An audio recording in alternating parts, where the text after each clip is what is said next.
കണ്ണീർ പൊഴിക്കല്ലേ നിങ്ങൾ, കണ്ണീരൊപ്പാൻ ഞങ്ങളുണ്ട്.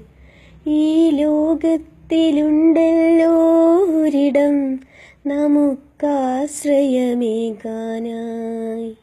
ആ പുണ്യസ്ഥലത്തിൻ നാമമല്ലോ സ്നേഹവീട്. 100 പുഷ്പങ്ങളായി തീർത്തൊരാ വീടിൻ്റെ സ്നേഹനാഥനായി സാദി-ഇന്ത്യയും.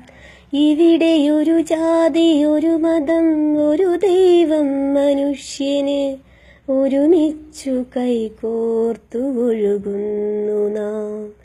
ഈ സ്നേഹദീപത്തിൻ തിരി തെളിയിക്കാനായി നന്മ മനസ്സുകളെ സ്വാഗതം.